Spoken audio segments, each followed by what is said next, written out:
계엄 선포 43일 만에 현직 대통령이 수사기관에 체포돼 구금을 앞둔 상황.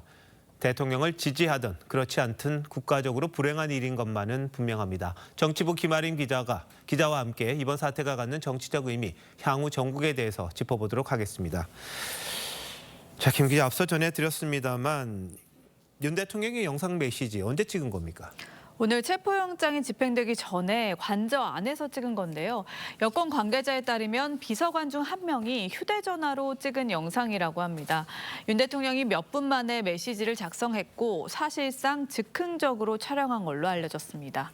그런데 영상 메시지에서 장문에 SNS 글도 올렸잖아요. 앞으로 이런 식의 메시지 정치가 계속될까요? 그럴 가능성을 배제할 수 없습니다. 윤 대통령은 앞서 첫 번째 체포영장 시도에 앞서서 한남동 관저 앞에서 체포 반대 시위를 하는 지지자들에게 직접 메시지를 낸 바가 있는데요. 공교롭게도 이후 여당 지지율이 올라갔죠. 오늘 하루만 해도 두 가지 방식으로 메시지를 냈는데 이건 역시 자신의 메시지가 보수 결집에 효과가 있다는 판단이 영향을 미쳤을 수 있습니다.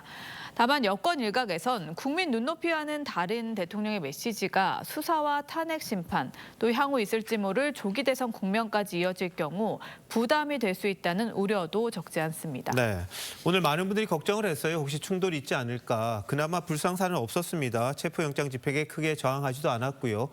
이럴 거면 진작에 좀 자진해서 나왔으면 어땠을까 이런 이야기도 있던데. 실제로 오늘 통한 복수의 국민의힘 의원들은 비슷한 말을 했습니다.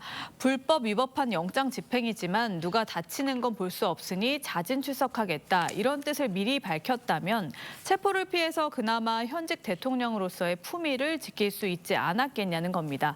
일각에서는 경호처 지휘부가 지시에 따르지 않겠다는 일선 경호관들의 실제 분위기를 대통령에게 제대로 전달하지 않은 것 아니냐 이런 지적도 나옵니다. 버티기 쉽지 않으니 현실적인 타개책을 모색해야 한다는 조언이 있었다면 현직 대통령 체포 상황이 전 세계 생중계되며 국격이 손상되는 상황까지는 이어지지 않았을 거란 얘기입니다. 네, 어쨌든 공수처로서는 두 번 만에 영장 집행에 성공은 했습니다만 리포트에서도 보셨습니다만 그 과정에서 여러 가지 법적 시비가 걸려 있습니다. 두고두고 발목을 잡을 것 같기도 한데요.